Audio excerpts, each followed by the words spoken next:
Full Service Radio is proudly supported and hosted by Simplecast, the easiest way for a podcast creator to publish and distribute audio on the internet. For more information, visit simplecast.com. Full Service Radio. Peace, everyone, and welcome to the Edible Activist Podcast. I'm your host, Melissa L. Jones, broadcasting live from the lobby of the Line, D.C. This podcast is where dynamic people of color in the food and agricultural space share their personal food journeys, passions, and perspectives that stem from the land, all exemplifying the spirit of activism in their own edible way. Let's get started.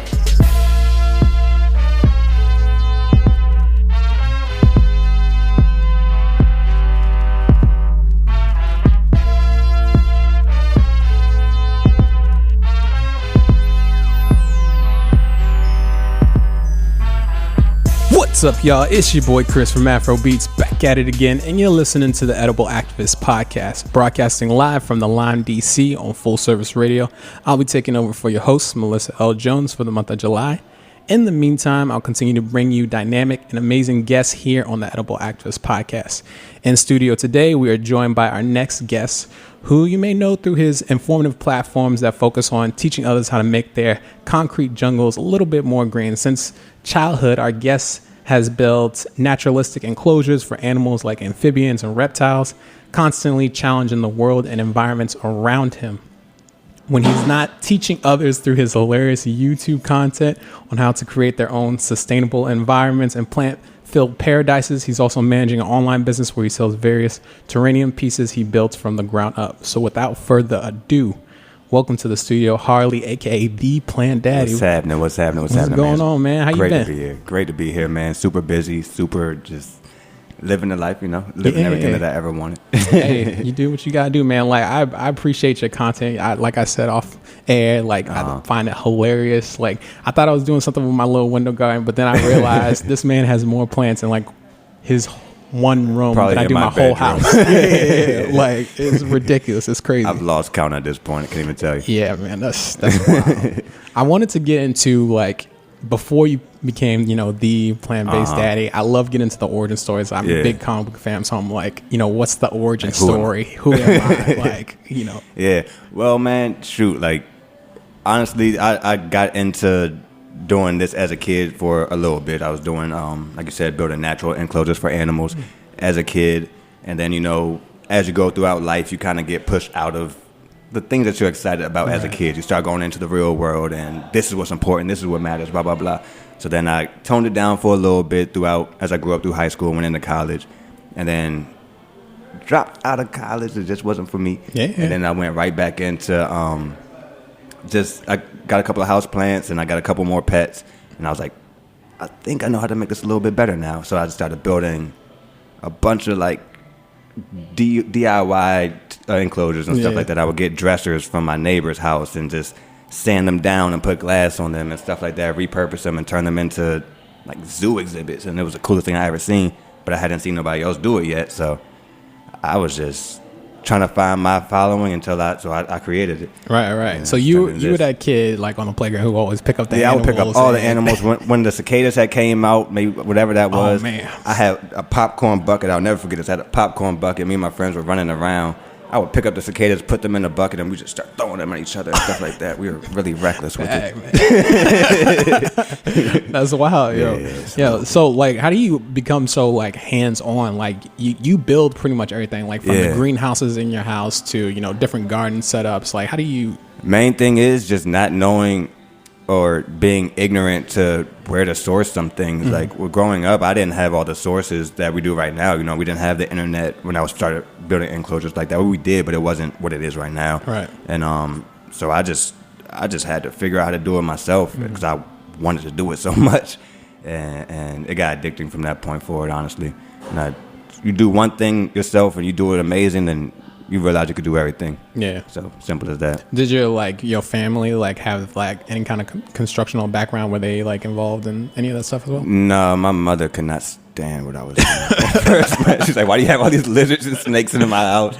I used to drag them from out back and bring them in the house to hang out with them for a little bit. She hated that. So Yeah, I didn't really Bet. get that. I saw that, and I know you were saying that you've been busy with your online business and things like that, but you were growing like food in your front yard at one point. Yeah, definitely. And I still go around that. I still help out friends with their gardens and stuff like that. But to be completely honest, I took this season off just being so busy with the website, being my only employee for a little while, and just making sure that I can give the world everything that I want to give the world. I knew that I didn't want to embark on too many things, and drop the ball on one thing. Right. What were you growing while you were growing? As much as I possibly could. All the simple things like peppers and onions and melons, strawberries, herbs and spices and stuff like that, and cucumbers, tomatoes, all the traditional stuff that you can grow in this area for real. So.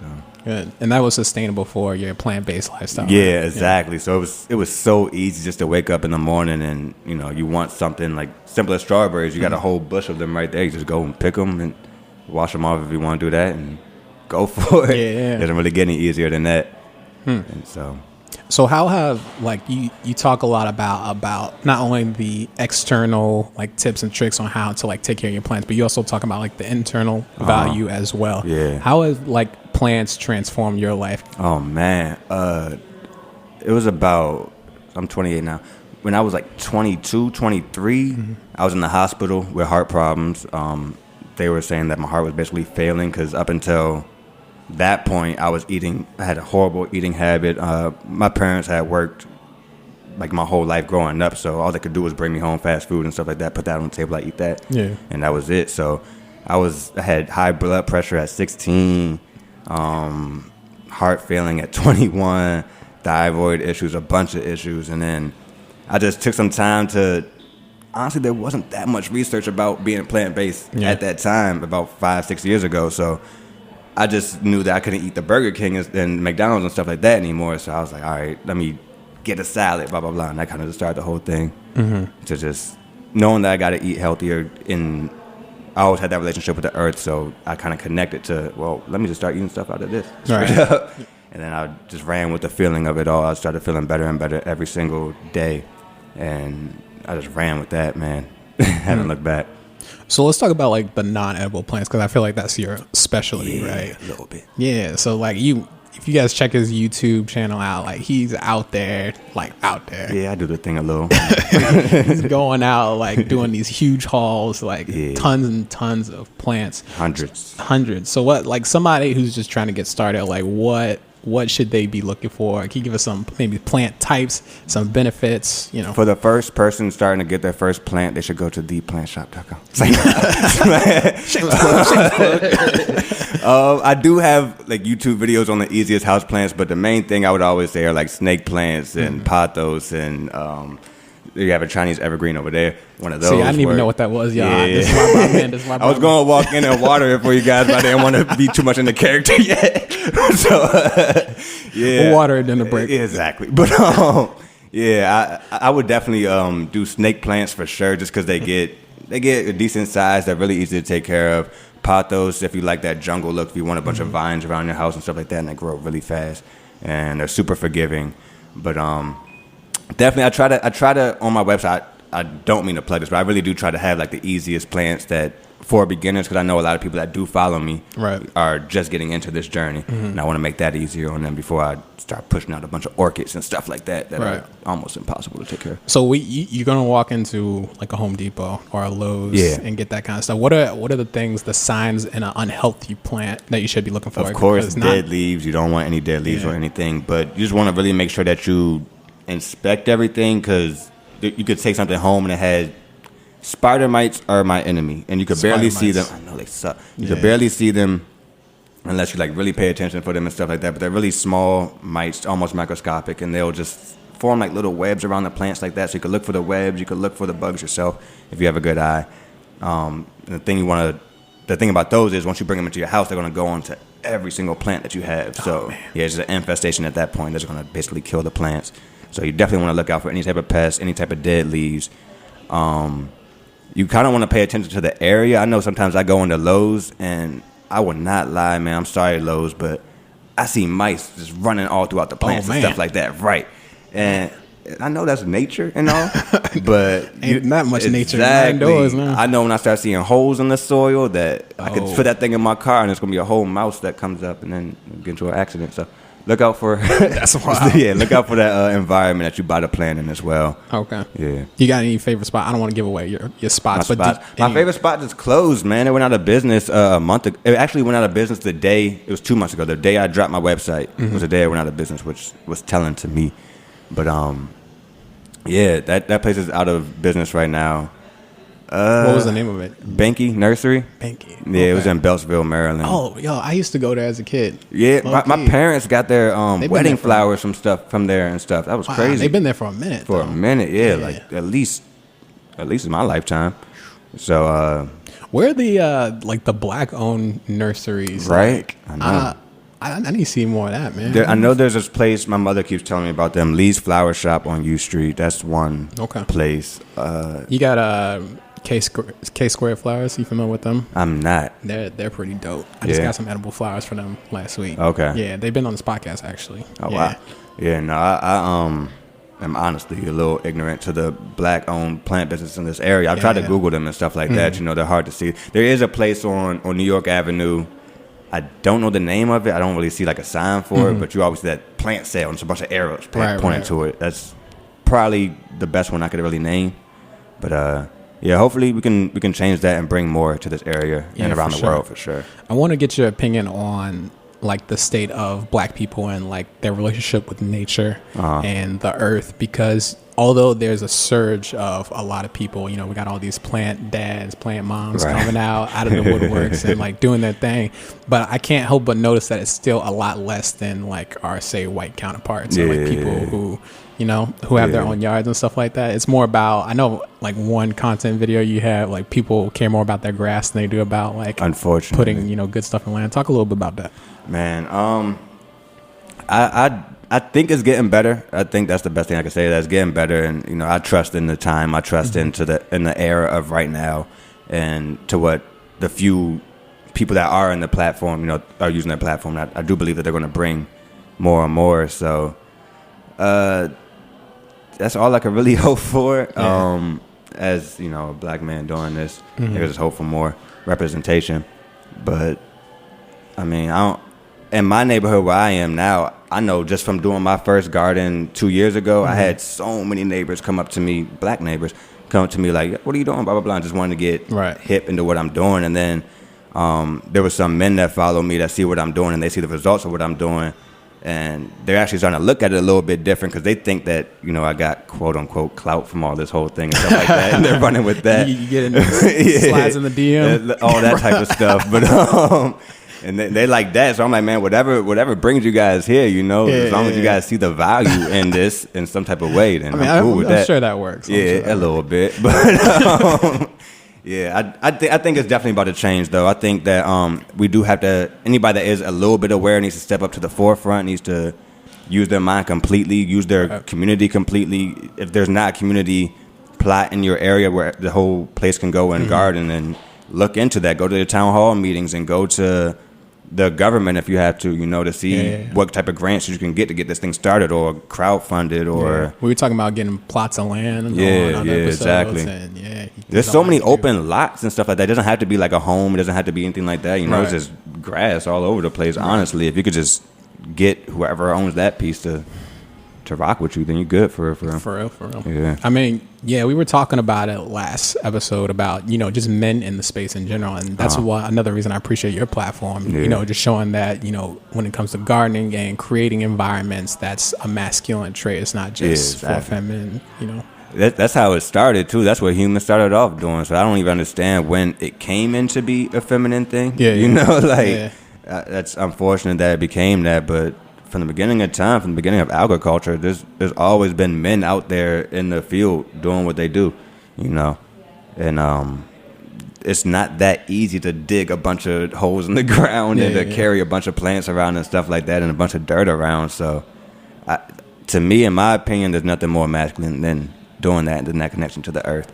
For sure. In my opinion. I'm just going to take a pause here to say we're with the Plant Daddy here on Full Service Radio, the Edible Activist Podcast. If you're just joining us, and we just chopping it up, man, talking about that plant life, you know, plant-based living, you know, masculinity in the plant life. And I actually wanted to talk about more of the spiritual side of plants. You know, you weren't always who you are today, right? Right. You know, how was that transformation process like? About when did it start? You know, the origins of, you know, when this plant life really took over you. I'd say that it really started kicking in. I said I got sick at 21 and blah, blah, blah. That's when it had kind of started peeking in my brain. But it really started kicking in when I was dealing with, maybe like 3-4 years ago, I was dealing with alcoholism. Yeah. And I was drinking every single day. I had to wake up and drink. I couldn't sleep unless I passed out and stuff like that. And I was eating a bunch of meat just to be able to drink that because I thought that's what I needed. You know, I needed to eat more food, blah, blah, blah. So in turn, basically, all that stuff did was just make me, I could have sworn I was going to die within a few months of that lifestyle. And so I was going to sleep one night, and I was scrolling on Twitter, and I saw somebody say, if you go watch Earth Things and still, you know, not consider it a plant-based lifestyle, then you may be a psychopath. I was like, oh, that's interesting to say. So I was like, what are you talking about? I YouTube Earth Things. I had no idea what to expect, and I saw that, and I didn't go to sleep that night, and I quit drinking that night. At the time, I was smoking cigarettes. I quit smoking cigarettes that night, and I also quit eating meat that night. And then cold turkey. It's cold turkey on everything. And I was up for 3 days straight because I couldn't sleep, withdrawal symptoms through the roof of so many different things.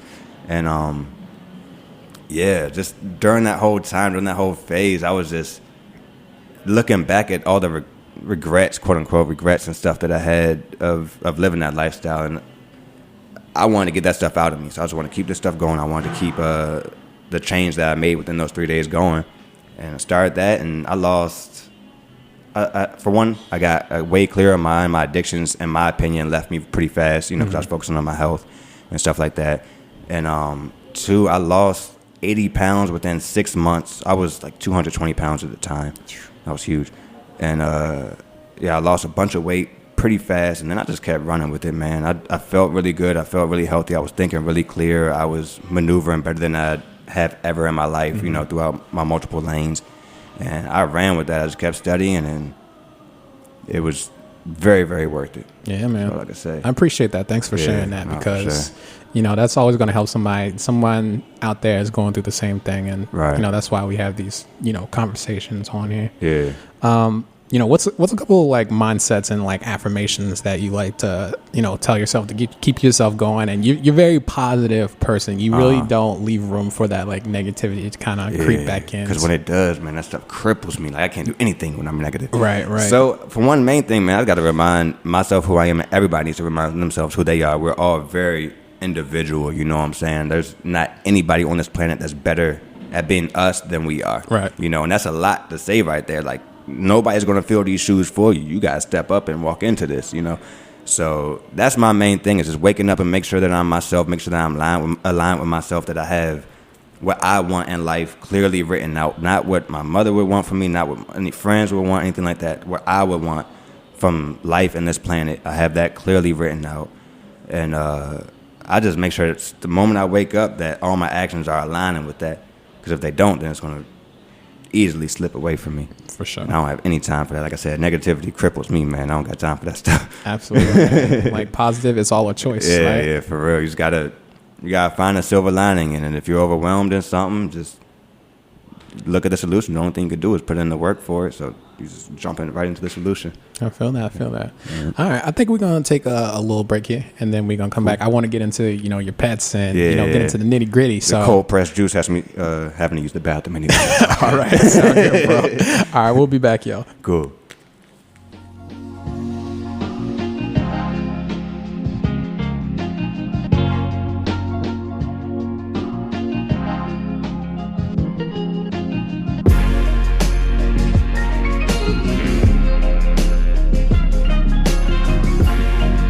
You're listening to Perfect Day, produced by Artist Authentic. For more of Authentic's work, visit allornothingstudios.com.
All right, y'all, we're back. We're with the Plant Daddy here on Full Service Radio, the Edible Activist Podcast. I'm your host, Chris from Afro Beats. And earlier we were just talking about your testimony and how plants completely changed your life. Yeah, for sure. You know, all around the board. All around the board, you know, from eating to just having plants around you. Career, like the business is going well. Yeah. Sounds like, yeah, every time I look on your page, they're like, where are my plants? Know, right? they always ask it. They busy, man. It's like the day I launch, it's normally at least 100 items ordered within the first like few hours. Yeah. And, you know, the first day I did that, I did not expect that. My first launch, I made not in any type of bragging rights, but just, you know, for you brag, bro. just to put everything in scale. The first day I made more than I thought I would make in a month. Yeah. And I was like, oh my God, I didn't even plan for that work. I didn't plan for any of that stuff. Right. You know, to be completely honest. And so yeah, man, I could not. That's a good problem to have. It's a great problem to have. Yeah. So what are some of the products? Because I really want to get into how you create. We have a lot of house plants on there. We have I got some in yesterday. I do a lot of them locally actually, because a lot of them are a little bit bigger and it's harder to ship out. So what I normally do is I get a lot of clients. I go to their house and I see what windows they have, what type of lights they have, what type of aesthetic they have, and what I think would fit there. Then I'll deliver larger plants in there just to kind of add like statement pieces and stuff like that. So you do like consulting as well? Yeah, I do that in person. I don't really put that service on the internet just because it's a little tougher. Yeah, it's a lot tougher, and everything's already so busy. But on the website, we have a bunch of terrariums on there, which are basically like little ecosystems that they take care of themselves. So a lot of people that don't have a green thumb, that can't take care of a house plant. Yeah, they can just sit these things somewhere with decent light and they'll be all right. So we have a lot of terrariums on there, a lot of house plants, and soon we'll have little things. We'll have a whole kit to be able to make your own terrarium. I'm still kind of working on how I'm gonna assemble that whole thing, but that'll be on there soon as well. And hopefully we just keep on expanding with more and more plant products, because plants are used literally for everything. It can be used for your toothpaste, your hair, your body care products, you know, anything in the world typically requires plants. So we're just going to keep on expanding. For sure. So can you get into some of those definitions of what these things actually are? What is a terrarium? There's one with a V. What is it called? A vivarium. A vivarium. Yeah. Not for me, you know, I'm asking for a friend. Yeah. All right. So terrarium is basically just an ecosystem that it basically takes care of itself. It's a whole ecosystem within a closed environment. And you put it in like typically in glass. In glass.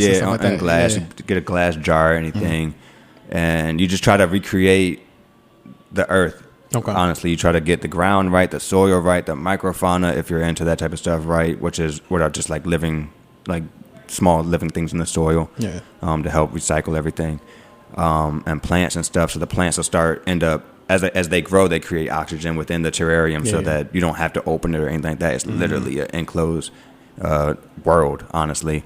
A vivarium is pretty much the same thing, but you add larger ecosystems to it, and typically there's a little bit more components to it. Like you have to make sure the microfauna is correct, because with stuff like that, the larger animals, you know, they'll use the bathroom and stuff, and the microfauna will come in and they'll eat that, then recycle that and turn that into soil. So that literally takes care of itself. I have vivariums I haven't even touched to maintenance in maybe like 2-3 years. Yeah. And they're just like growing constantly just because the process is so perfect inside of there, you know? Yeah.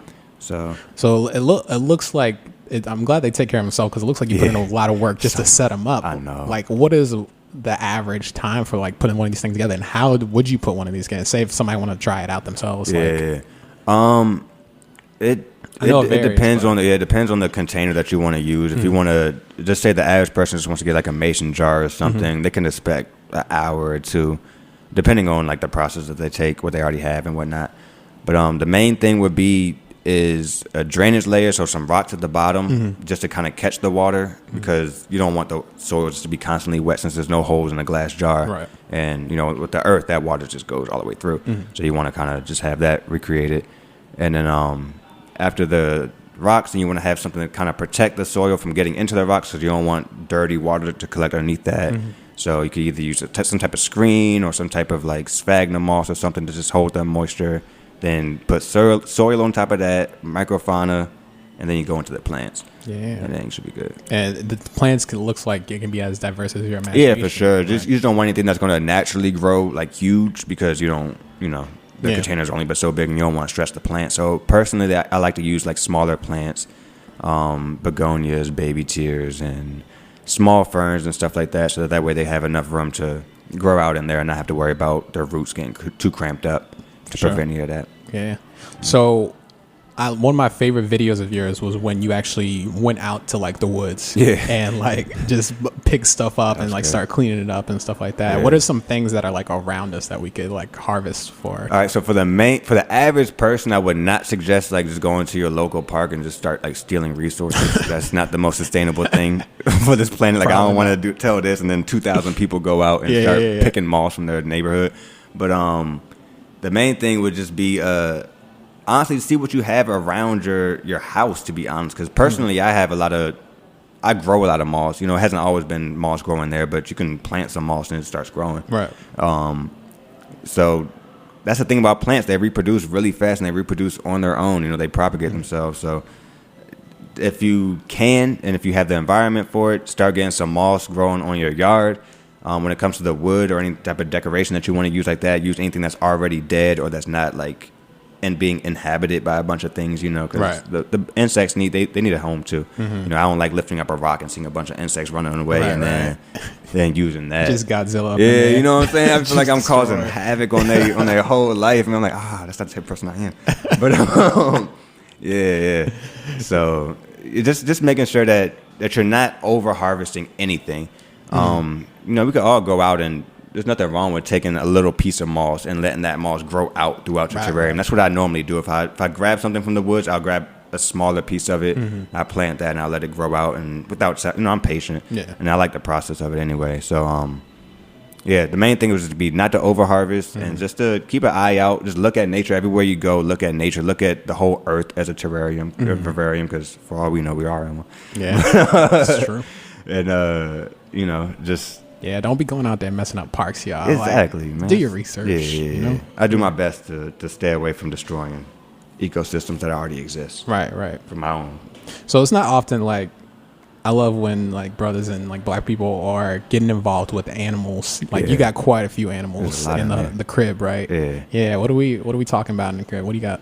Right now, I think there's 2 lizards in there, a snake in there. I have no idea how many frogs are in there. Maybe like between 7 to 10 right now. What type of frogs you got in there? Didn't I hear you Mostly got, like, poison dart frogs. Yeah, That's like I my was about to say, thing. Yeah, I love those things. I do a lot of poison dart frogs because they're constantly going like fluctuating with their endangered species levels and stuff like that. Yeah. And I want to play my hand, and if I can, to study the species the best I can, because that's so amazing. We've all seen them like growing up and like, oh, that's a cool frog. We haven't learned much more about them since. We're like, oh, we know what they look like. We all know what a poison dart frog is in some way, form, or fashion, and it'd be a shame if they ever went extinct just from human error. Right. So I do what I can to make sure I'm studying these species, learning what they need and how to repopulate them and how to introduce them back into the environment if that was ever the case. Yeah, for sure. I feel like with plants and animal care and stuff like that, there's always like a learning curve. Like, how could people kind of accelerate their learning curve? I know it's hard to substitute the process of just learning, but like, what are some mistakes maybe you made earlier on that as far as holding in a lot of plants and just get things that are very, very easy so you can get your confidence up. Yeah. When you want to start getting into more challenging plants, just take it one at a time, so that way you can focus on that one plant, because you don't want to have like 5 of them that start tripping out at one time. You're like, oh, I don't know what to do. Like, they all have different needs. They all have different things that they want, and it can get a little bit overwhelming if you do that. So honestly, just taking it one step at a time, especially even with animals too. Like, get a beginner snake, get a beginner frog. Don't jump into poison dart frogs, because they're not beginner frogs. Get something like a red-eyed tree frog or something that you could find like in a pet store. Really could tone that. But something that's really simple to take care of, and just get your confidence up, because the more you do it, the more you do it successfully, the better you'll feel, and then the more you'll look into it, like, okay, so what can I do better, blah blah blah. You'll just keep leveling up from there. For sure. To be honest. Yeah. It can't be true that I saw that you don't like avocados, right? I don't like avocados. damn, bro. Yeah, they're like creamy air pears or something weird, man. Like, I don't understand the appeal. I never seen one of y'all in the wild before. I just had to ask. That's wild, yo. I really don't understand the appeal, man. Because you have to season them, right? And everybody's like, oh, well, they taste like what you season them. It depends what you like. You put it in, right? So like, all right, so it tastes like what you season them with. So why don't you just put the seasoning on something then? While I use the avocado? Yeah. Sure. I just can't get with it. I remember when I tweeted that I lost at least 20 followers. It was so hilarious. Like immediately, like they're like, what? I was like, can't be trusted. That's hilarious. Oh man! So how can people like continue to like raise their vibration with plants and just overall atmosphere? Honestly, like it's so appealing to externally bring plants into your world and not to realize that we're on a whole entire planet with a bunch of elements, with every element that we'll ever need, with all the energy that we'll ever need on this planet right here, whether we buy more things or not. So honestly, just get outside, get outside and just sit and spend time with it and meditate on it and just grow that connection. The more you are out there, then the more your perception just widens, honestly, because you start paying attention to little things. You're like, damn, these ants over here, they're like, they doing they're like us. Like, you start looking like that, and you look closely. He having problems with his girl. Yeah, it's like dang, you see animals have problems. You see birds having beef and stuff. It's like, dang, the world is like, there's stuff going on out here. And so it just being out there really does like widen your perception and stuff. So sure. Just step outside and spend some time with nature before you even like do too much to bring it inside. Appreciate what's around you first, because it's everywhere and it's free. Yeah. So. All right, man. Yep. Yeah, I appreciate you for coming, bro. No, not a problem at all, man. Yeah, where can people find you? My first podcast, so this is interesting. Hey, let's go. Yeah. Where can people can find me at the Plant Daddy, THEE Plant DADDY on Instagram and Twitter, and the Plant Shop, THEE Plant Shop that's the website. You can go on there. We have a bunch of houseplants on there, a few arrangements. They sell out fast. Anything that's handmade does sell out fast. So just be on the lookout for that. I think we have a little notify me when back in stock option. I'm definitely going to get one of those keychains. Yeah. I'm so blown I don't have one on me. No, it's all I good, normally bro. do. It's all good. I'll get it. But yeah, all right. So you ready for this rapid fire? Let's do it. All right. What is your favorite leafy green? Oh, spinach. Okay. All right. Respect. Sweet, spicy, sour, or salty? You can only pick one. Spicy. Spicy. Why spicy? I think my mother ate a lot of spicy food. A lot of spicy food. Yeah. So your palate's just adjusted. I know. Like I could eat whatever in the world and I'll be all right. Okay. All right. What's your favorite fruit? We know it's not avocado. It's not avocado. Half the time I forget that's a fruit. Favorite fruit? About to lose more followers. Man, I know. Mangoes, pineapples, stuff like that. Like I like. Okay. Yeah. Okay. What's cooking in your pot these days or your bowl these days? I do a lot of stir fries when I do cook. During the summertime, I try to be as raw as possible. Honestly, I'd eat a ton of fruit in the summertime because it's hydrating and it just tastes good. But I do a lot of stir fries when I do want to cook. I'll just get some rice and whatever vegetables I have in the house, whatever's in season, whatever's on sale, whatever. And I'll just chop that stuff up, throw it in some rice, whatever kind of sauce I have laying around or whatever I can mix up and just go for it from there. Okay. Yep. What's one way someone can channel their inner edible activist? Man, just realize that you're depending on a lot of people for your main survival, like to feed you. That you're depending on a lot of people, and once you realize that, you understand that's not really smart.